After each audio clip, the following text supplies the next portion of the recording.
Bom dia, boa tarde, boa noite, bem-vindos a mais um Acervo Fantástico. Estamos no nosso 31º episódio, na nossa temporada de ação dos anos 80, chegando já assim perto do final da nossa temporada, né? E a gente não podia deixar de falar de um filme do Bruce Willis, né? Pô, um grande desses ícones que surgiram nessa década, né? E que melhor filme dele para falar do que Duro de Matar, filme de 88, dirigido pelo John McTiernan, né? Com a Bonnie Bedelia, o Alan Rickman, o William Atherton. Filmaço, assim. Não sei o Thiago e o Igor, mas era um clássico, assim, na minha casa de passar na TV e gravar numa fita de VHS e ficar revendo. É um filme que até meu pai, que não curtia muito ação, ele curtia muito. A gente era um certo bonding, assim, de sentar pra assistir o Duro de Matar. Grande filme, né? Mas antes de eu começar a falar da trama mesmo aí do filme, bora dar um oi pros nossos ouvintes. Grande Diego Nunes. E aí, pessoal, tudo bom? Tô bem contente, bem empolgado. Quase tô, assim, já exclamando "Ipicaiei", seus fodedores de manhã. Isso aí. E o grande Igor de Campos. Olá a todos e todas que estão escutando. É sempre um prazer estar aqui falando com vocês, cavaleiros, sobre esses filmes natalinos que apregoam os bons valores da família tradicional. Isso aí. Eu sou o Felipe Sobreiro.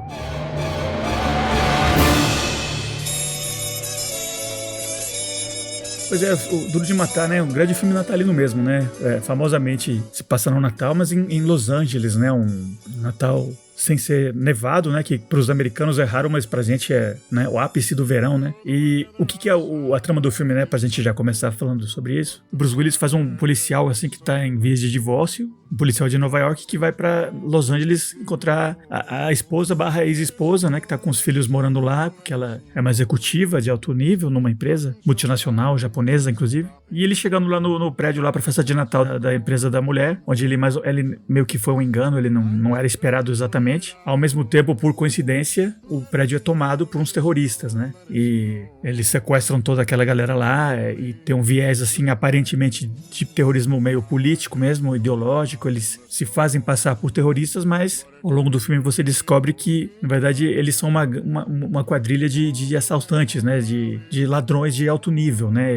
É uma quadrilha toda europeia, né? O líder é o Hans Gruber, alemão, que é o Alan Rickman. E é uma gangue toda cheia de gente falando francês e alemão. É uma organização criminosa europeia, nitidamente. Não, a diferença dessa década dos anos 80 tinha muito esse esquema de ou criminoso latino ou terrorista muçulmano, né? Esse aqui não, é um grupo eurocêntrico de ladrões que sabiam que lá dentro desse super prédio super tecnológico dessa multinacional tinha um monte daqueles, eu não sei como é que chama, bearer bonds, né, em português. São uns documentos valiosos lá, né, que você transforma em dinheiro. E aí o Bruce Willis, que faz o John McClane, esse policial que tá lá visitando a ex-mulher dele, ele consegue se safar desse sequestro, eles não sabem que ele tá lá, e ele começa a fazer tipo uma guerra de um homem só contra eles, né? Ele consegue pegar armas, ele consegue ir matando um por um, ele consegue falar com a polícia do lado de fora, com um policial que atende o chamado que ele faz, porque tá tudo sem comunicação com o exterior, ninguém sabe o que tá acontecendo lá dentro. Aí, graças à ação do McClane lá de sabotar esses assaltantes, esses bandidos, aí a polícia acaba chegando, o FBI e tal, e eventualmente ele consegue lá, basicamente sozinho, né, vencer esses criminosos e resgatar a esposa dele e o pessoal que tá lá sequestrado, né.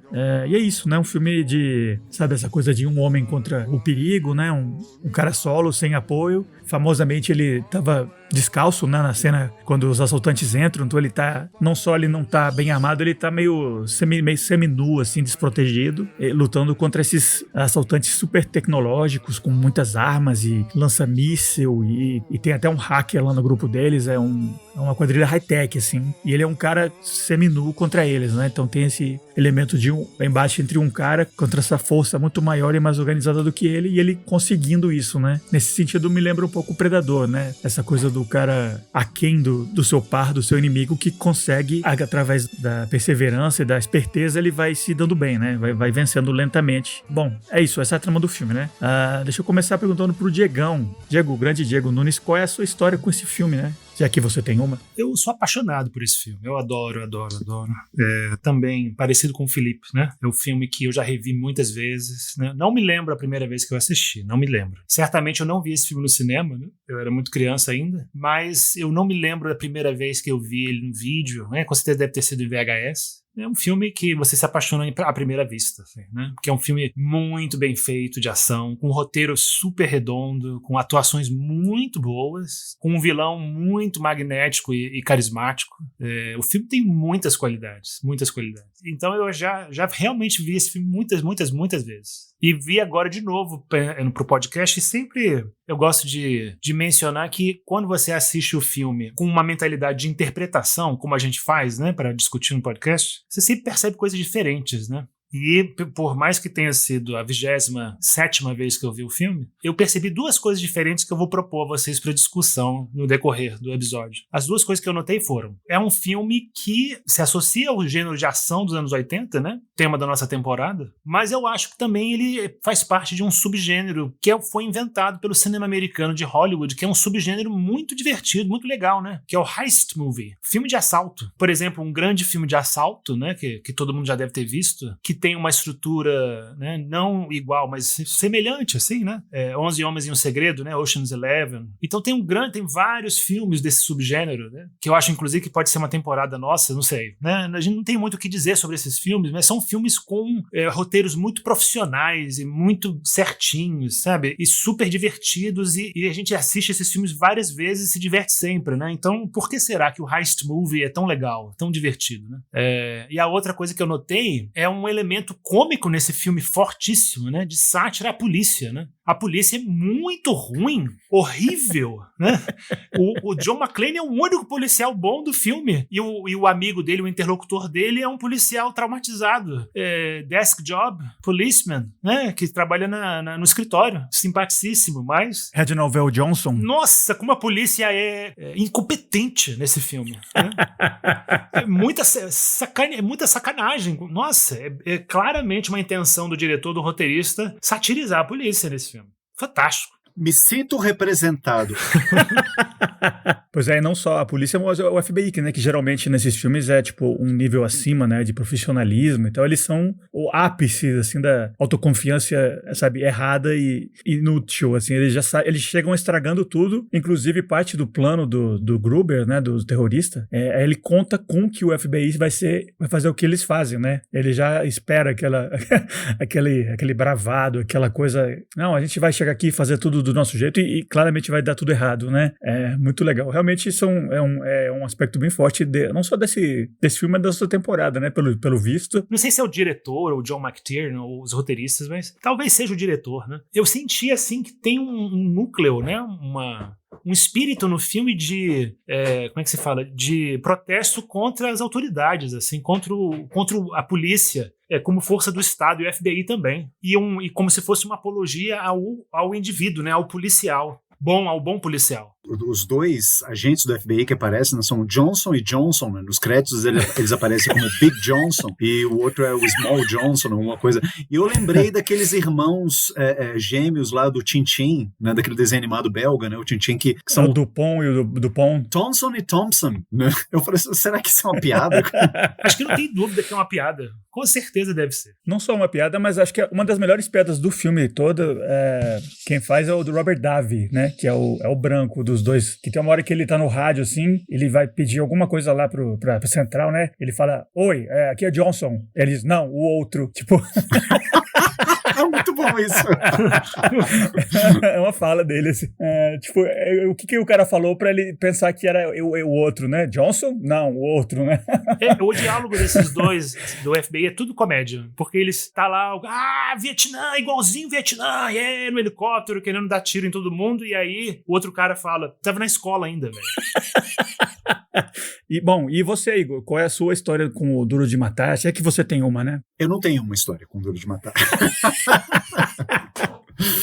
Quando a gente decidiu falar sobre esse filme, foi aí que eu percebi que o Duro de Matar é um filme, é um filme icônico, né? Todo mundo conhece o Duro de Matar, não sei que você tenha morado toda a sua vida numa caverna, né? Que você nunca tenha ouvido falar desse filme. É um dos títulos mais parodiados, eu acredito, pela indústria pornográfica mundial, né? Duro de Matar, né? Die Hard. Mas, e obviamente eu conheci o filme, gosto muito do trabalho do Bruce Willis, mas eu nunca tinha assistido esse filme do começo ao fim, né? O primeiro filme. Os outros eu não vi, mas é um filme que ele passou meio que batido pra mim. também, né? É um filme que eu já meio que pressupus que, eu conheço esse filme, né? Sei como é que ele termina, sei das cenas mais famosas dele, mas eu nunca tinha, de fato, sentado pra assistir o filme. Eu fiz isso pela primeira vez agora pra gente gravar esse episódio do podcast. Eu gostei muito do filme, tenho que dizer, né? Ele me surpreendeu bastante. Tem muitos filmes assim, né, que são absorvidos meio que por osmose cultural, né? Você não precisa ter assistido ele todo e você tem uma noção na sua cabeça, né? Inclusive eu aproveito e já te pergunto, né? A diferença do que você sabia do filme antes versus agora que você assistiu. Mudou? Era basicamente igual? Mudou bastante, assim, porque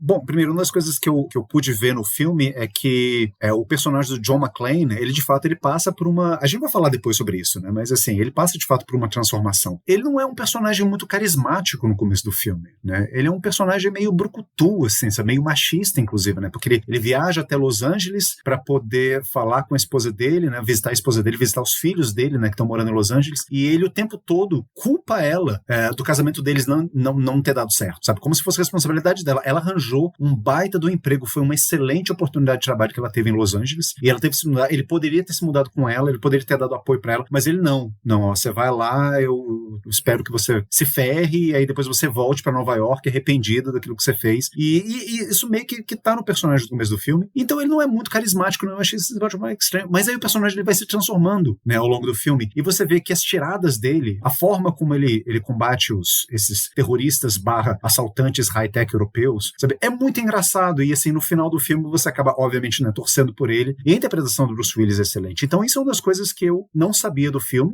né, que pra mim foi novidade, porque eu tava esperando, assim, mais um herói de ação, um brucutu, dentro dos moldes Schwarzenegger, Stallone, e o filme ele me surpreendeu muito nesse sentido. Além da gente, né, a gente tá sempre falando sobre esse tema, né, além dele ser um personagem que não é invulnerável, né, ele leva umas porradas, umas surras durante o filme, machuca o pé, é muito fera, né, se suja todo, tá meio seminu, tá frágil, tá fragilizado, tá tecnologicamente completamente inferiorizado, né, a quadrilha, como o Felipe falou. Ele também tem, logo no início do filme, ele demonstra essa pequena falha humana de caráter, assim, né, ele tá lá puto com a ex-mulher porque ela aceitou um empregaço fantástico, uma excelente executiva, tipo, uma das tops, né, da empresa, assim, um braço direito do presidente lá. Era tipo a vice-presidente, né, basicamente. E o bicho tá puto lá porque ele é policial de Nova York e tem que ficar em Nova York pra prender os bandidos de Nova York e tal. E é um filme amado, um personagem amado já há décadas. Eu acho que é uma lição de como personagens complexos, personagens não perfeitos, imperfeitos, podem ser mais carismáticos, podem ser mais interessantes, né? Não estraga o filme, não diminui a capacidade da gente se identificar e admirar o personagem porque ele tem essas falhas. Tipo assim,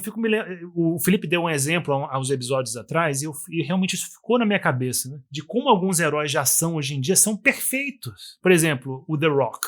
O The Rock, todos os personagens que ele faz em filmes, exceto os de comédia, ele é um cara perfeito. Ele não tem falhas, assim. Tem, por exemplo, um filme ruim que ele fez, que eu assisto como um prazer culpado, às vezes, que é aquele Rampage, baseado no videogame, do macaco. E do lobo gigante, macaco gigante e tal, né, jacaré. E ele no filme, ele tem um contraponto cômico no filme, e ele é um cara que todas as mulheres amam ele é elegante, ele é empático com os animais, e ele meio assim, tão fera, tão bom, que ele não tem nenhum interesse romântico no filme, nenhuma amizade, nem nada. A relação dele é com o gorilão branco. Ou seja, é um cara, assim, completamente idealizado, um caráter, assim, acima do normal, quase um santo no filme. E isso é totalmente desinteressante. Completamente. Isso é totalmente perverso também, né? Porque você acabou de entregar uma coisa aí que eu nunca tinha parado pra pensar, mas realmente perverso isso, sabe? Ele não tem nenhuma ligação romântica com ninguém no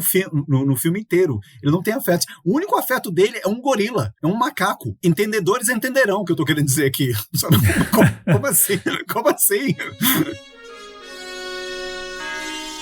Isso é um ponto massa pra gente conversar agora, porque tem o Foquinha latindo na mesma hora. Vem cá! Isso podia estar no podcast, né? Isso é engraçado. O Igor tá morrendo de rir aqui. Bem na hora que eu ia falar, me disse, filha da puta do cachorro latiu. Vai pra lá. O que eu ia dizer é que o The Rock, ele meio que deixou bem plastificado, corporatizado esse elemento da... Não é empatia, não, é simpatia, né? Literalmente, esse elemento simpático do Bruce Willis, que eu acho que um dos pontos que ele tem a favor em relação a esses outros ícones que a gente tem conversado na década, Stallone, o próprio Schwarzenegger, né? Que é um pouco mais carismático que o Stallone. Eu acho que o Bruce Willis, de 10-0, ele é o mais simpático, né? Ele tem esse elemento afável, mais pé no chão, mais simpático, que o The Rock ele tenta correr atrás disso, né? De uma maneira meio artificial. Ele, ao mesmo tempo, ele tem esse elemento físico dele super humano, assim, que eu acho que é uma das coisas que impede o The Rock de ser visto como uma pessoa real num filme com uma namorada e tal. É que ele é tipo um monstro, uma montanha, né? É meio grotesco, né? Aquela coisa... Ele não é mais uma pessoa normal mesmo, né? Coisa que o Bruce Willis sempre foi. Ele nunca foi desses heróis halterofilistas, né? Que o Arnold também foi, o Stallone e vários outros. Ele tem um elemento bem mais real, né? Isso, com a carisma dele, fizeram dele um herói de ação que pra mim era mais acessível, né? Mais próximo da gente, né? A diferença do The Rock, do Vin Diesel, ou até do Arnold, do Stallone, né? Que são muito... já não tá mais no mundo humano, tá um pouco, sabe, no panteão um pouco além, assim, então não é tão interessante, né? Tanto é que a gente escolheu filmes do Stallone e do Schwarzenegger que eles são os personagens talvez mais humanos que eles já interpretaram, né? O Rambo 1 e no Predador, o Schwarzenegger também, a gente falou sobre isso, né? Ele não é invulnerável no filme. Não, é bem parecido, inclusive, com o Duro de Matar nesse sentido, né?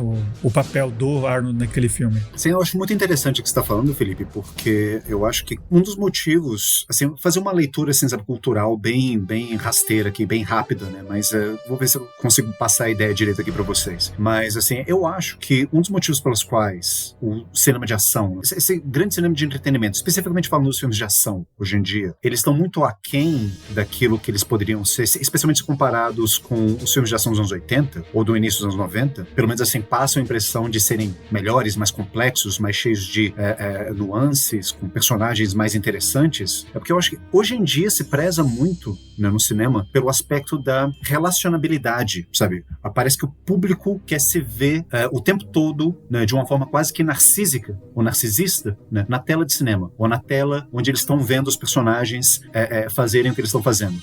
O The Rock, eu acho que ele faz muito sucesso, entre outras coisas, porque, bom, assim, ele é muito carismático, né? Assim, eu não duvido que o The Rock também ele seja um ator talentoso, né? A sua maneira, né, dentro dos seus limites, mas é porque o público consegue se relacionar com ele. Ele é relacionável, sabe? É relatable, né? Em inglês seria o termo. Justamente porque ele incorpora uma série de características positivas que o público quer se enxergar dentro. Então, o tempo todo você fica projetando, sabe, ou se projetando, querendo se ver naquilo que você está consumindo, naqueles produtos culturais que você está consumindo. É aquele meme, sabe, oh, it's totally me, sabe, tipo, isso é totalmente eu. Parece que o público, para se engajar numa história hoje, tem que ter esse elemento de é totalmente eu. E você vê o personagem do Bruce Willis, né, o John McClane, nesse Duro de Matar, ele é um personagem, como o Diego já falou, eu tinha falado também, é um personagem falho, né, é um personagem que tem uma série de falhas de caráter, inclusive, né, ele não é invulnerável, né, para começo de conversa, entre outras coisas. E não é exatamente esse tipo de característica que você quer ver num personagem de filme de ação hoje em dia, né? Eu acho que o John McClane, ele é ultrapassado, né? Talvez, ultrapassado no bom sentido que eu tô falando isso, assim. Ele não faria sucesso hoje em dia justamente porque ele não é esse personagem It's Totally Me que o público de hoje parece que tá esperando o tempo todo encontrar nas telas de cinema. Ele tem uma série de características que você tem meio que abanar a cabeça e falar, não, isso tá errado, essa atitude tá errada, essa fala tá errada, sabe? Esse cara, putz, ele me lembra, ele não sou eu, ele me lembra inclusive o meu vizinho rabugento, sabe? Tipo, ou então o marido machista da minha prima, alguma coisa assim, sabe? Ele tem uma série de características que não fazem com que você se relacione bem com ele logo de cara. Mas se você tem paciência e se você espera a história se desenvolver, você vai ver que ele tem muitas outras características que são redentoras também. E que ele é possível de mudar também, que é uma coisa também que a gente não vê acontecendo muito nas narrativas contemporâneas dos filmes, né? Personagens que passam por algum tipo de mudança, né? Que eles começam de um jeito e terminam de outro, né? Como é o caso do Duro de Matar. Que o herói tem que ser mais perfeito, é o que o pessoal dos estúdios acredita hoje em dia, até os atores, né, desses de ação, para o espectador se sentir identificado, né? Mas que, na verdade, não é isso, né? Você ser mais humano e mais vulnerável é que faz com que você se identifique com o ícone, com o herói, com o personagem, com o que for, né? Não uma perfeição, né? Muito pelo contrário, eu acho, né? No meu caso, só distancia você do que você está assistindo, né? Você tem que ter o drama é humano, né? Não é um drama idealizado que você curte quando você assiste um filme, eu acredito. Eu também não sei por que as pessoas hoje em dia, não sei, é um fenômeno, né? De hoje em dia, né? Que as pessoas querem, ou elas querem se ver exatamente como elas são, elas querem ver personagens que acreditam nas mesmas coisas que ela acredita, né? Que se comportam da mesma forma que ela se comporta, ou então personagens super-heróis, por exemplo, né? Que são personagens no nível mitológico, que você aspira a ser, talvez, um dia, né? Que você gostaria de ser, né? Que realmente alimenta aquela sua fantasia, né? De ser super, né? E de ser além de todo mundo, né? Não sei o que acontece, por que não se interessar também por coisas que não são familiares, que são diferentes? Assistir filmes sobre universos que não tem muito a ver com o seu, e ver coisas novas, diferentes. Eu, por exemplo, eu já até reclamei do contrário, né? Eu às vezes preciso ter um elo de conexão com os personagens, né? Tem alguma coisa assim algum elo de identificação. Se for muito alienígena, né? Lembra que eu reclamei de Duna, por exemplo? Né? É tipo assim, uma coisa muito... É um elo muito interno, assim, muito no nível psicológico, sabe? É algum traço de humanidade que eu busco nos personagens. Eu sou capaz de me interessar por algo fora do meu escopo, né, do que eu tô acostumado a ver, fora do que eu acredito, sabe, que vai contra as minhas opiniões. Eu quero ver, eu me interesso, eu quero saber. Eu acho que as pessoas hoje em dia, elas se indignam muito facilmente, né, se ofendem facilmente, então a reação contra isso é ficar só no seu mundo, né? Onde você não vai se indignar e não vai ficar contra e não vai Você quer buscar coisas que sejam um afago para todos o seu sistema de crenças. Eu acho isso uma atitude, sinceramente, eu acho isso uma atitude meio de preguiça intelectual um pouco. Meio imaturo isso também, meio infantil. Um exemplo, eu tava conversando com um colega meu de trabalho e ele falou que achou o Brokeback Mountain um filme ruim.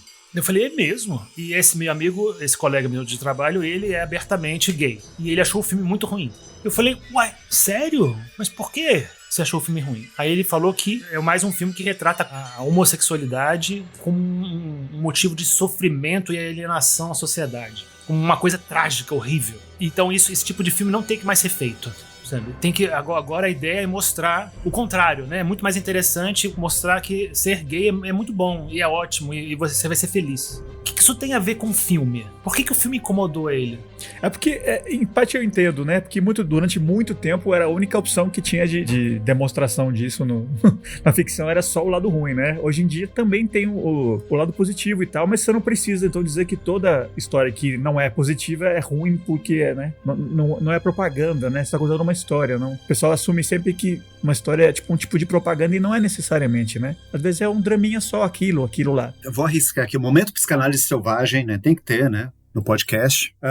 Eu não conheço o seu colega de trabalho, Diego, mas eu arriscaria fazer uma psicanálise selvagem dele aqui, né? Eu imagino que talvez o desconforto dele, né, diante desse filme, né, que eu acho um excelente filme, né, a propósito, tem que dizer que eu acho o Brokeback Mountain um filme fantástico. Assisti no cinema, inclusive, né, eu gostei muito. Eu acho que esse desconforto do seu colega de trabalho em relação ao filme vem dessa leitura dele, né, que ele leu o Brokeback Mountain como sendo um filme que ele retrata a experiência homossexual num contexto cultural muito específico, né, que esse mundo dos cowboys, né, do Midwest norte-americano, em uma determinada época também, porque o filme ele se passa no final dos anos 70, né, anos 70, anos 80, alguma coisa assim, né, se não me engano, e o filme, enquanto uma narrativa de um grupo de pessoas, ele não deveria ser mais feito porque ele retrata negativamente essa experiência, né, a experiência dessas pessoas nessa época. Sendo que, isso é uma leitura que se pode fazer, eu não sei se isso foi exatamente o propósito dos realizadores do filme, de fazerem um filme que retratasse a experiência dos homossexuais de uma forma geral, né? De uma forma mais espalhada, mais globalizada, digamos assim.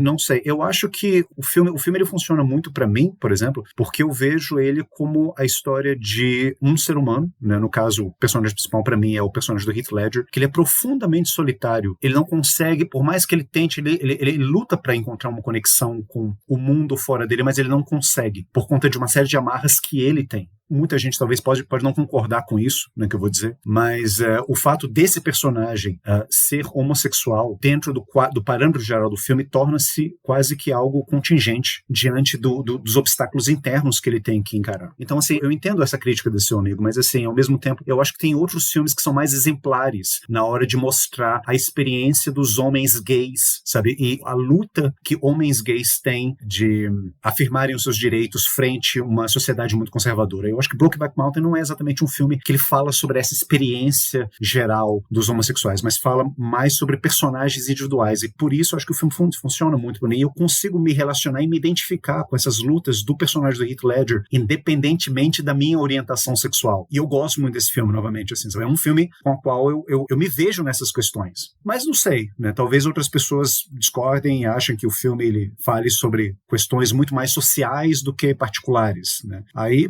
eu acho que vai da leitura de cada um. O que quer dizer isso? Que impele o The Rock a ser essa figura meio inofensiva, né? Meio genérica, meio sem detalhes, sem desejo, sem nada. A comparação de um Bruce Willis da vida é isso, né? É você não querer incomodar ninguém, querer ser mais palatável possível para todo mundo. Então você não tem uma personalidade, né? Você não demonstra nada, né? Além do desejo de malhar às 3 da manhã, que nem o The Rock faz, né? É só isso.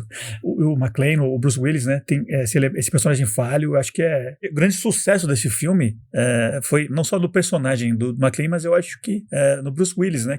Eu acho que foi o primeiro filme dele, assim, que ele fazia aquela série, né? Da Gata e o Rato na TV, comédia, assim, com a Sybil Shepherd, com muito sucesso, mas era mais comédia e tal. Acho que esse foi o filme que descobriu não só ele, mas o Alan Rickman, né? Pro grande mundo do cinema. E só por isso o filme já vale, né? Tipo, invaluável, né? É um filme... Porra, porque o Alan Rickman, como o contraponto dele, né? Assim como o McClane, esse herói super falho, super fraco, super inferiorizado, né? Do lado oposto tá o Alan Rickman como o Gruber, né? Esse super competente, super seguro, super suave, né? Suave em inglês, né? Esse gentleman, bandido gentleman. Eu só queria salientar isso que você está falando, assim, porque eu acho muito bom a gente abordar essa questão, porque eu acho que esse contraponto entre o McClane e o Gruber é uma das coisas que mais enriquecem esse filme, né? Eu acho que a gente entende melhor, né, o que é o McClane, o que move o McClane, quando a gente compara ele com o Gruber. Bom, assim, eu acho que é dispensável até falar que essa é uma das melhores interpretações do Alan Rickman. Para quem conheceu o Alan Rickman apenas como o professor rabugento lá da escola do Harry Potter, eu acho que vocês estão perdendo, né? Vocês têm que assistir o... Mr. Potter...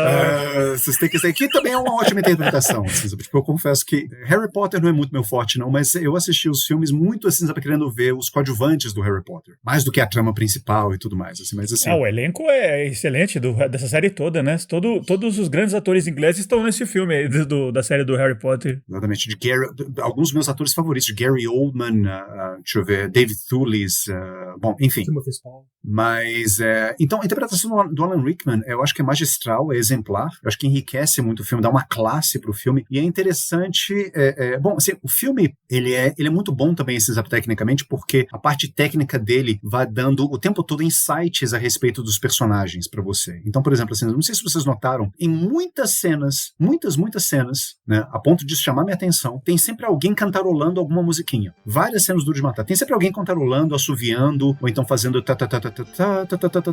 com a boca, né, fazendo alguma coisa assim. Agora, vocês notaram que tipo de música que é cantarolada pelos personagens norte-americanos e quais músicas que são cantaroladas pelos personagens europeus, pelos ladrões de banco lá do prédio? Temos músicas natalinas, né? O tempo todo, músicas natalinas, ou então Singing in the Rain, clássicos de musicais norte-americanos. E o que os assaltantes de banco, né, estão cantarolando? Eles estão cantarolando música clássica, mais especificamente Beethoven. E, aliás, eu tiro o chapéu aqui para a trilha sonora do Michael Kamen, que faz um excelente uso da Nona Sinfonia, especificamente do Beethoven, né, para poder colocar na trilha sonora em certos momentos chaves. Eu acho que é muito bom o que ele faz. Tem música clássica também tocando no começo do filme. O que é? O que está querendo dizer? Sabe? A gente associa a música clássica ao quê? Sofisticação, pessoas mais intelectuais, né, inteligência, né, erudição, uma mente mais racional, mais planejada. E em contraponto você tem essa cultura pop norte-americana que é meio bagunçada, é meio caótica. Se você pensar em jazz, sabe, tem muito de improviso aí. Então você tem um choque de dois tipos, de duas racionalidades diferentes nesse filme. O que eu acho que é muito interessante. Você tem uma mente ordenada e planejada, como a do Gruber, Cooper, que inclusive é o principal motivo de raiva dele. Stick to the plan! Vamos seguir o plano. Não, mas isso vai sair do plano. Ah, não, mas tem um John McClane aqui, ele vai fazer a gente quebrar o nosso plano. O tempo todo é ele querendo se manter fiel ao plano. E o John McClane como sendo esse agente perturbador, caótico, meio trickster até, que vem pra bagunçar aquilo que foi pré-ordenado e planejado e calculado com minúcia. Eu acho isso muito interessante. Eu acho que isso esse contraponto entre os dois é uma das coisas que mais enriquecem o filme. A dicotomia do filme, além da planejamento versus improvisação, é isso, né? Essa visão europeia industrializada, organizada, germânica, né? Especificamente, contra o herói americano scrappy, assim, improvisa, se dá um jeito meio malandro, né? É norte-americano, mas é americano, né? Roy Rogers. Vocês lembram da referência dele, Roy Rogers, né? Que é um cowboy, mas não é um cowboy durão, não é um John Wayne, né? Roy Rogers era aquele cowboy meio malemolente, aquele cowboy mais espertalhão que os outros, sabe? Eu achei interessante isso, ó, Call Me Roy. Inclusive aquele chamado Yippee-ki-yay era do Roy Rogers, né? Que ele coloca o palavrão pra a versão dele, né? Yippee-ki-yay, motherfucker. É então realmente esse esquema cowboy americano versus no germânico eficiente, que trabalha com relógio, né? Que vai trabalhar de gravata, né? E o americano de camiseta, pelado, sujo, né? Limpeza versus sujeira. É sempre dicotômico o filme todo, assim. Não, John McClane é um homem do povo. Sabe, ele é claramente o povo contra a elite, esse filme. Porque, inclusive, ele irrita. É tão bom isso. Isso tem no 3 também, bastante. Ele irrita muito o Hans Gruber quando ele xinga o Hans Gruber, né? Ei, asshole! Ei, seu babaca, seu merda! Ô, dickhead! Tipo uma criança, assim, provocando outro, assim, no recreio, sabe? Uma das armas do McClane é a falta de respeito que ele tem, né? Ele é bem bully. Então ele é um exemplo, assim, da falta de pretensão, da despretensiosidade, tipo, da malandragem, assim, e uma autoconfiança bem americana contra um elitismo pretensioso e pomposo europeu, assim. Então, exatamente essa palavra que o Felipe usou antes, né? É uma coisa muito eficiente em filmes de ação, né? Em filmes de pipoca, né? Filmes blockbuster, né? Que esse contraponto entre um herói e o vilão é exatamente o oposto do herói. Tipo Superman e o Lex Luthor. Assim, é um tropo antigo, literário, né? Cinematográfico também, que é muito eficiente. Né? E é um tipo de coisa que funciona até se você tá assistindo o filme no mudo, né? Você tem um shot, assim, um take do vilão com o cabelo arrumado, a gravata, aquela coisa olhando no relógio, falando no walkie-talkie dele, e mostra o herói, e ele tá de regata, todo fudido, sujo, sangrando, né? Então é claramente, visualmente básico, assim, que é uma coisa contra a outra, né? Você nem precisa de diálogo, né? De edição, são dois opostos claros. Isso é muito, muito eficiente e muito forte, né? Na hora de você contar uma história entre dois polos, assim. É uma das coisas que funcionam nesse filme. Outra coisa forte do filme é esse elemento, que é um grupo, né? Não é o Hans Gruber ele sozinho contra o John McClane ele sozinho, né? É um contra vários, um contra todos, né? Eu sei que o Steven de Souza é um dos roteiristas, né? Ele deixou tudo super claro, assim, para o espectador. Daí que sai o drama, né? Esse encontro entre os dois, né? Esse conflito. E falando, né, desse grupo dele, né? É um grupo internacional, e é interessante isso, né? Se passa nos anos 80, que tinha um pouco dessa paranoia, especialmente americana, né? Com esse crescimento das multinacionais, concorrência com a Ásia, inclusive, né? Acho que não é de graça que a empresa é o Nakatomi, né? É uma empresa japonesa grande. Exatamente, os anos 80 foi o boom japonês, né? E os japoneses, eles têm saudade sebastianista, inclusive, até hoje, igual os portugueses têm saudade da época das navegações, né, no Renascimento. Os japoneses, eles até hoje, morei lá, é isso, eles têm muita saudade dessa bolha fantástica de grande superávit e grande sucesso econômico do Japão nos anos 80. Os japoneses estavam ricos, assim, todos os japoneses que eu conheci, eles sempre contam assim com saudade, nos anos 80 o meu pai trabalhava numa grande empresa, ele tinha 1000 benefícios, e a gente viajava, a gente fazia isso, fazia aquilo, sabe? Uma saudade dessa época. O Japão estava em auge absoluto do Japão nos anos 80. E, ao mesmo tempo, além né, desse crescimento japonês, também tem o aspecto europeu, né? É um encontro não só individual entre essas pessoas, mas entre, né, Estados Unidos com os japoneses, com os europeus, em termos macroeconômicos quase, né? É o pano de fundo, né, que tá por trás disso. Se entra bem nos anos 80, mas não quer dizer que o filme fica, né, datado por isso, sim, especifica, né, esse cenário que eu acho que deixa o filme muito rico, né, e menos genérico, porque realmente o que eu mencionei falei antes, né? Filme de ação, filme de suspense dessa época, o mais fácil que tinha era terrorista muçulmano, você vê aquelas consequências do Rambo, e, sabe, crime normal associado, tipo, aos latino-americanos, né? Drogas e tal. E nesse não, né? Os grandes personagens são todos no elemento meio empresarial, né? Um crime de colarinho branco mesmo, né? Eu acho que é um diferencial legal que tem nesse filme. Aí eu acho que a gente pode ver também uma crítica a essa cultura yuppie, né, que foi tão preponderante nos Estados Unidos.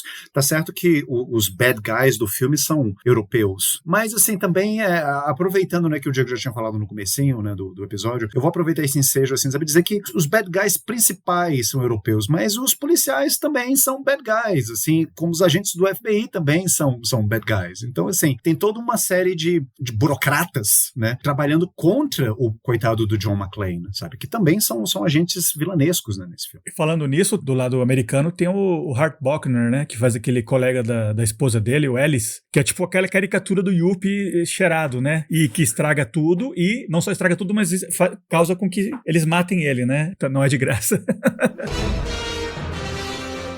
Eu achei muito legal, não só o personagem principal, vilão, né, que é o Alan Rickman, né, o Hans Gruber, mas o braço direito dele, né? Que eu esqueci o nome dele no filme, mas é o Alexander Godunov, que inclusive era bailarino russo. Do Dia a Casa Cai.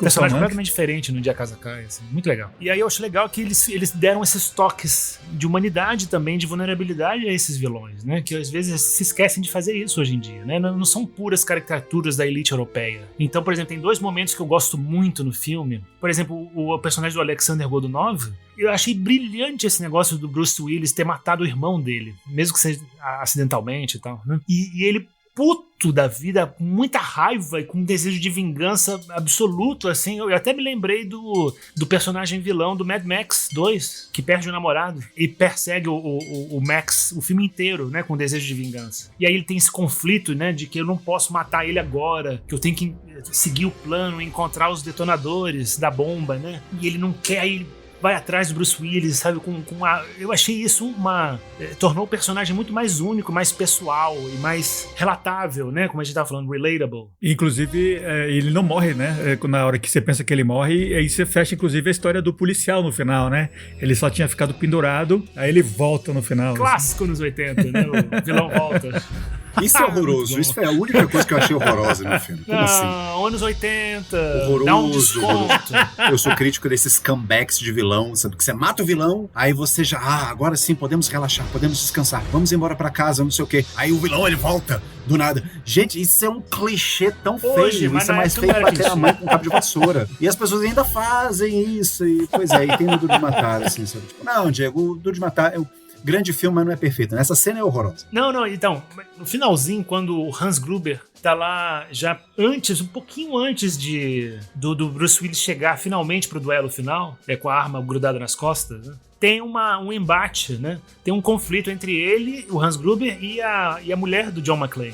E a Molly é o nome dela, né? Holly Gennaro, né? E aí a Holly sacaneia ele também, né? Ela representa o John McClane, assim, nessa hora, né? Você é só um ladrãozinho. Você tá aqui só pra roubar isso aqui. Você que tá afim só de dinheiro? Que coisa ridícula isso. Tudo pra sabe? Porque você é nada mais que um ladrão de meia tigela. Quase um ladrão de galinha, assim, não sei o quê. Aí ele tem um momento, assim, também de fragilidade, né? De ataque ao ego dele. Ele vai, assim, e chega bem perto do rosto dela e fala: eu sou um ladrão excepcional. Maravilhoso. Chama de ladrão, mas um bom ladrão. Não sou um mau ladrão, não. Esse tipo de fala, de diálogo e de desenvolvimento, assim, que seja pequeno, né? Mas ele dá toques de humanidade, né? Dá toques de realismo um pouco até. Que ele não é um super vilão e capaz e perfeito e invulnerável, né? Super europeu e superior. Ele tem os pontos fracos dele ali. Ele tem um verniz de invulnerabilidade, mas a fraqueza dele é justamente esse ego superinflacionado que ele tem, né, de estar fazendo aquilo tudo justamente porque ele é um ladrão excepcional, porque ele se vê como um ladrão excepcional. Agora, cavalheiros, eu queria falar para vocês, assim, queria abordar um tema aqui que eu acho que o filme ele traz, que a gente já vem discutindo isso, né, a gente falou sobre esse tema quando a gente conversou sobre o Rambo, principalmente quando a gente conversou sobre o Predador, que a gente tá falando sobre os filmes de ação dos anos 80, que foi essa época, né, dos machos bombados super testosteronas testosteronizados. E o John McClane, ele foge totalmente a essa regra. Foge totalmente. No começo do filme, quando ele tá um pouco mais brucutu, quando ele tá um pouco mais dono de... não é dono de si, mas assim, cheio de si, né, talvez. Recém-chegado de Nova York, andando de limusine, levando um puta de um urso gigantesco de pelúcia para as filhas dele. À medida que o filme vai se desenvolvendo, que a história do filme vai se desenvolvendo, você percebe que o McClane, ele tá passando por uma crise de masculinidade, né? Ele tá passando por uma crise de emasculamento. Na verdade, o fato da esposa dele ter saído de Nova York, né, ter deixado de ficar apenas como sendo a esposinha debaixo da asa dele em Nova York e ir para Los Angeles, né, ganhar muito mais que ele, né? Quer dizer, a gente supõe, né, que ela vai ser vice-presidente, né, de uma grande corporação internacional, então o salário dela, né, o sucesso profissional dela, assim, é muito maior que o dele, assim, ele é um detetive de Nova York, né? Isso já aponta, né, para essa crise, né? Assim, ele foi emasculado pela esposa, aí ele chega em Los Angeles, ele não conhece ninguém, ele não sabe nada, ele acha a Califórnia tudo muito esquisito, né? Tanto é que ele repete isso 2 vezes, coisas em momentos diferentes do filme. Califórnia, sabe? Querendo dizer assim, sabe? Tipo, isso aqui é tudo muito estranho, esse povo aqui é tudo muito esquisito, eu tô muito fora aqui do meu ambiente, né? Que esquisito esse lugar. Mas ele vai mudando ao longo do filme, e uma das coisas que mudam ele, o filme, ele tem uma das relações, é engraçado que a gente falou agora um pouco de Brokeback Mountain, né? Mas esse filme, Duro de Matar, ele tem uma das relações afetivas entre personagens masculinos mais intensas e interessantes que eu já vi em um filme de entretenimento, que é a relação do McClane com o Powell, com um policial de rua que tá falando com ele, que é o interlocutor dele o tempo todo. E você vê que no final do filme, assim, próximo do final do filme, quando você meio que espera, aliás, uma das coisas que eu acho que é um dos baratos do Duro de Matar, né? Porque o começo do filme você ainda não entendeu direito, assim, pra quem não sabe, se você tá assistindo pela primeira vez e você não sabe nada do filme, o Duro de Matar no começo, ele pode até parecer uma espécie de drama romântico, né? Porque você vê um personagem que nos primeiros 25 minutos do filme ele tá indo para uma outra cidade para se reencontrar com a esposa dele. E você não sabe como é que vai ser esse reencontro. Tem toda uma tensão em cima de como é que vai ser esse drama familiar, relacional se desenvolvendo na tela. Aí chegam os terroristas e aí o filme muda. Mas no começo você até pode pensar que seja um filme sobre relacionamentos. E aí no final acontece aquilo que o Argyle, aquele personagem fantástico, o motorista da limusine, né, fala que aconteceria no começo do filme, assim, sabe? Tipo, você vai encontrar a sua lady, e vocês vão ter aquele momento cinematográfico, um vai olhar um pro outro, e aí vai ter música, e aí vocês vão se abraçar, e vai ser tudo lindo. Ele fala isso no começo do filme. E esse momento acontece no Duro de Matar com Powell no final do filme. Não acontece com a esposa dele, acontece com um outro policial, né? Então, de fato, existe esse momento de, sabe, do abraço, do encontro ou do reencontro ao som de música orquestral bonita, romântica, mas é entre 2 homens. Eu achei isso maravilhoso. Eu achei isso, além de ser uma sacada muito boa, isso é engraçado e isso é muito enternecedor, sabe? Porque poucas vezes eu vi uma amizade entre 2 homens ser retratada de uma forma tão pura e tão honesta quanto nesse filme, assim, sabe? Eu queria saber o que vocês acham, assim, nessa perspectiva, né, de masculinidade, o que esse filme traz de novo pra gente, assim, sabe? Vocês sentiram também esse calorzinho no coração quando o McClane abraça o Powell, ou foi só eu? Não, pô, é tipo um grande momento da broderagem cinematográfica, no sentido mais inocente da palavra, assim, realmente eles não se conheciam pessoalmente, né, mas é tipo o único contato que ele tem, né, ao longo do filme todo, né, o único apoio, né, e realmente é um outro cara que também tá inferiorizado, que ele teve que deixar de trabalhar na rua, porque ele atirou e matou um adolescente, parece, sem querer. Ele tá também com trauma, ele também tá diminuído, né? Então eles meio que se apoiam um ao outro ali. Assim como o McClane, um outro homem também, à sua maneira, emasculado, com quem ele pode se relacionar, né, com quem ele se identifica. E eles ficam trocando confidências a respeito disso, né? Ele fala da esposa dele e o Powell fala desse trauma que ele tem, de fato, assim, porque ele matou por engano, né, um adolescente, né? E ele foi colocado para fazer desk job, né? Assim, foi tirado, né, do posto dele e colocado numa subcategoria, assim, dentro da hierarquia policial. Ou seja, então também é um homem ferido, traumatizado e emasculado. Além disso tudo que vocês estão falando, que eu concordo, o Powell também é um ponto fora do prédio, do edifício, que é um ponto também de racionalidade, né? Porque é engraçada essa contradição, né? Porque os 2 personagens, né, tanto o John McClane quanto o Al Powell, eles são personagens que foram emasculados, né, que estão numa posição fragilizada. O John McClane com relação à esposa, né, e o Al Powell com relação à profissão de ser policial, né, de rua especialmente. Mas eles são os 2 únicos que conseguem ver a real ameaça, que eles conseguem ver com clareza, né, o que está realmente acontecendo ali, o grau de risco, o grau de perigo que aquele heist, né, aquele assalto representa. sendo que toda a polícia, né, especialmente o chefe da polícia, que é um ator muito engraçado, né, que inclusive tinha feito Breakfast Club nos anos 80, né, diretor da escola. O Paul Gleason, especialista nesse tipo de papel, né? E o FBI, né? A polícia, ela além de ser falha e incompetente, ela é falsamente fálica. Ela quer enfrentar, ela acha que consegue derrotar a quadrilha, né? A invasão lá, com força bruta e né, invadindo o prédio, né? E é tipo assim, uma medição de virilidade, né? Não, a polícia e o FBI tem mais virilidade que a quadrilha, né? E os dois ali, emasculados, sabem, estão conseguindo ver com clareza o que está acontecendo, né? E eles vão ser sério mesmo que vocês vão fazer isso? Vocês vão invadir o prédio? Então, eu acho que o Al Powell também tem ele ajuda, né? Ele realmente destaca esse aspecto, né, do personagem do John McClane. Perfeito, concordo com isso que você está falando, Diego. E eu acho que também, assim, nisso que você disse, a gente pode traçar uma relação, né, uma linha relacional entre esse filme e um outro filme do mesmo diretor, né, que a gente já conversou aqui no podcast, que é o Predador, porque também os mercenários norte-americanos, eles são mercenários, eu esqueci o que eles são. Eles são de uma força especial, né, liderada pelo Arnold Schwarzenegger, pelo Dutch, né, no Predador. Eles acham que eles conseguem resolver a coisa na força, enfrentando um predador, assim, sabe? É claro que eles não vão conseguir. A mesma coisa dos policiais aqui, falar, não, a gente resolve, a gente manda um tanque, né, invade o prédio e vai dar bom, vai dar tudo certo. E não consegue, porque os assaltantes são muito melhores. Nisso de querer enfrentar as coisas, sabe, no soco e resolver tudo no murro, na porrada e com bomba, você vê que essa estratégia brucutu não dá certo. Mais uma vez é o John McTiernan mostrando pra gente assim, você vai dar uma de machão, cuidado, viu? Voltando a falar essa questão da emasculação, uma coisa que eu pensei aqui, acabou de me ocorrer, o John McClane, né, voltando nessa relação que ele tem com o Al Powell, né, assim, um dos melhores momentos de diálogo do filme, né, o McClane, ele fala pro Powell, assim, olha, eu quero que você passe um recado pra minha esposa, e aí ele fala um monte de coisa lá pro Powell, e é um momento bem dramático, assim, bem sério e, novamente, assim, bem enternecedor do filme, né, assim, enternecedor no sentido, assim, porque você vê a relação íntima que esses dois homens criaram ao longo dessa situação, e ele fala assim, sabe, tipo, olha, eu quero que você diga pra minha esposa, assim, eu não vou saber reproduzir exatamente as palavras que ele usa, mas alguma coisa do tipo assim, você diz pra minha esposa que eu estava errado, né, que ela foi a melhor coisa que aconteceu na vida de um vagabundo como eu, e que eu deveria ter apoiado ela. E me fez pensar assim, realmente, o John McClane, ele no começo do filme, ele estava se sentindo emasculado porque a esposa tinha saído de Nova York para ir buscar um emprego melhor em Los Angeles. A emasculação aconteceu porque ele manteve essa posição hierarquicamente superior. Eu sou o provedor da família, sou um homem, sou um machão aqui, então você tem que estar abaixo de mim. Na tentativa de se manter essa posição, acontece a emasculação. É apenas quando você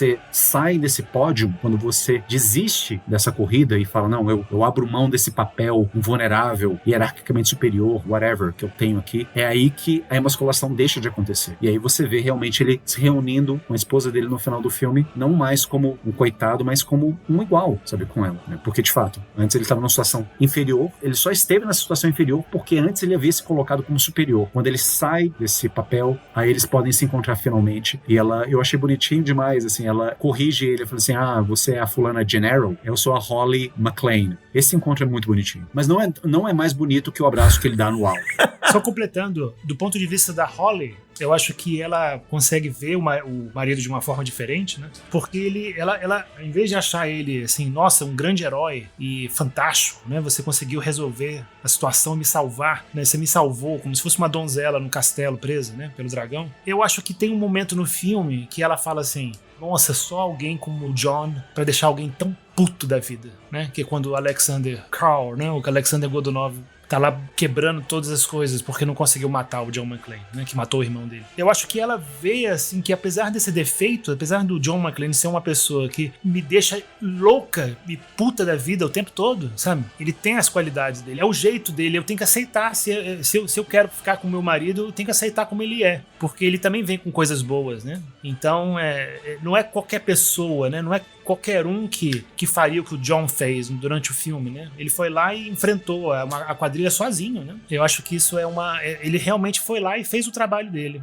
Então ela também reconhece, assim, mérito nele, assim, né? Ela consegue, mais ou menos, de uma forma indireta, a gente entende que ela quer perdoá-lo, né? O que a gente não sabe o que vai acontecer depois, né? Entre os dois, né? Talvez voltem a brigar e aí o filme, ele se a gente analisar bem, é um filme que tem várias riquezas, né? Sim. Não, inclusive nesse filme a gente termina a história deles nessa nota positiva, mas eventualmente a gente assistindo os outros filmes vê que realmente deu errado. Tava fadado a fracasso. Tava mesmo.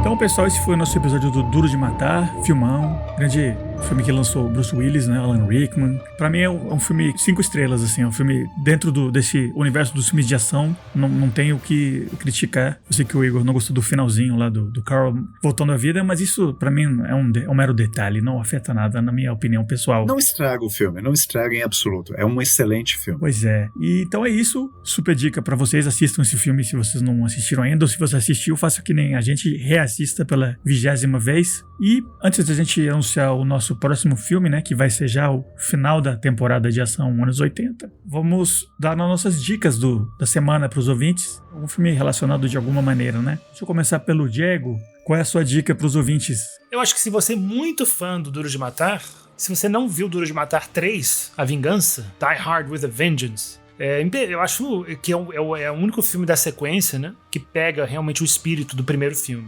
Também dirigido pelo John McTiernan. Tem algumas façanhas do Bruce Willis até no final do filme meio irreais, mas ele continua sendo ainda esse protótipo do homem comum, do policial que, mesmo sendo só um policial, ele vai lá e realmente enfrenta uma situação de grande perigo que é contra qualquer probabilidade de ele conseguir, né? Ele mesmo assim vai lá e tenta, ele faz o trabalho. Mas o filme, ele tem qualidades, né?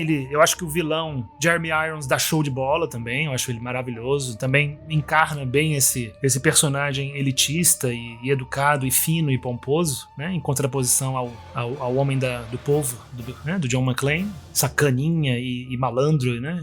Bêbado, ele começa o filme bem bêbado, né? Meio alcoólatra quase já, solitário, fudido. Bem fudido ele começa o filme.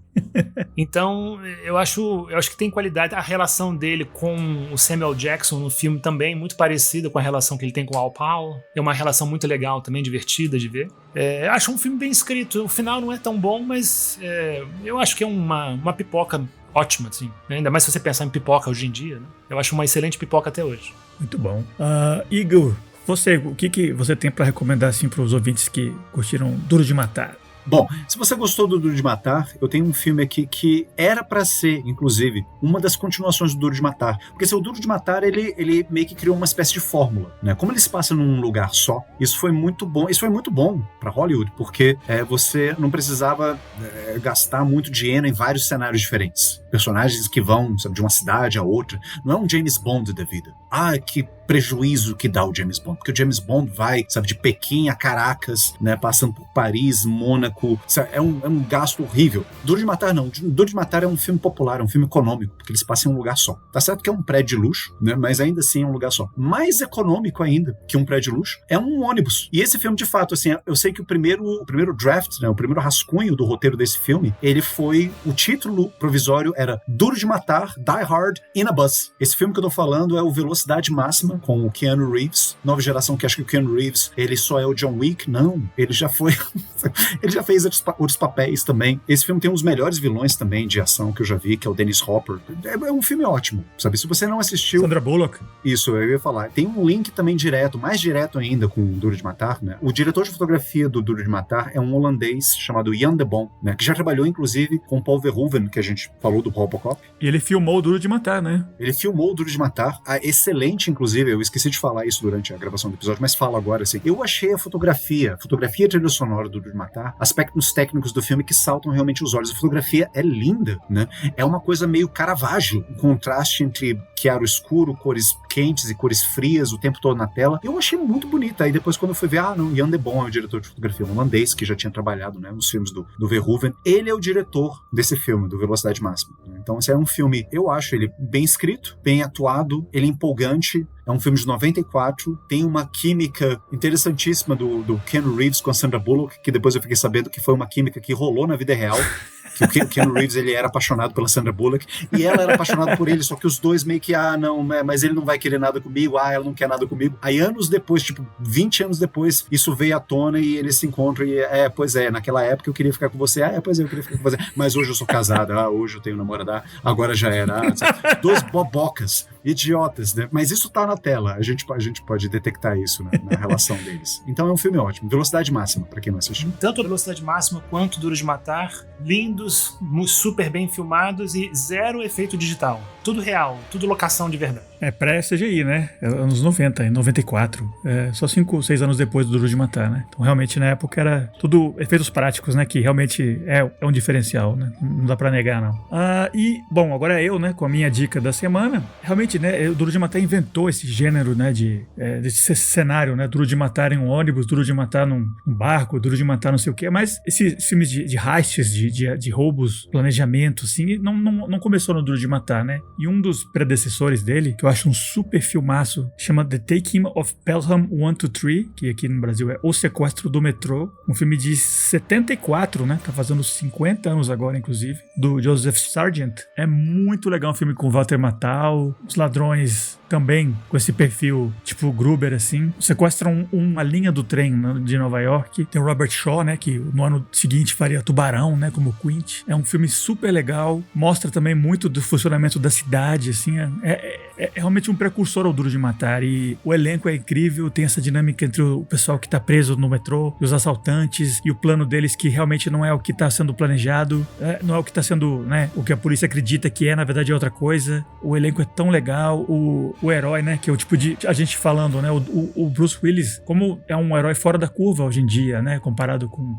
esses contemporâneos que a gente tem agora fazendo filme de ação. O herói do Sequestro do Metrô é o Walter Matthau, assim, não podia ser mais, hoje em dia, se ele aparece como fazendo uma ponta, seria muita sorte, né, mas não, ele é o protagonista desse filme também, um herói fora do padrão totalmente, é um filmaço, Nova York anos 70, assim, representado perfeitamente nesse filme, super divertido, muito suspense, é um filmaço, não sei nem o que dizer, foi refeito depois pelo Tony Scott, eu acredito que foi, com o Denzel Washington no papel do Walter Matthau e o John Travolta no papel do Robert Shaw. Eu acho o filme muito aquém, bem pior, assim, mas realmente não tem alguns valores ainda, né, até nessa refilmagem, mas o que eu tô recomendando mesmo é o original, de 74 do Sargent, O Sequestro do Metrô, filmaço. E é isso, pessoal, esse foi nosso episódio, foram nossas dicas, e só pra anunciar, episódio que vem, encerrando a nossa temporada de ação anos 80, com um filme que, não sei se vai ser polêmico, eu acho que é muito legal, tem gente que talvez ache meio bomba entre os ouvintes, espero que não, porque acredito que nós três aqui somos fãs. Um filme chamado Highlander, acho que é o Guerreiro Imortal, né, de 86, do Russell Mulcahy, com o Christopher Lambert e o Sean Connery.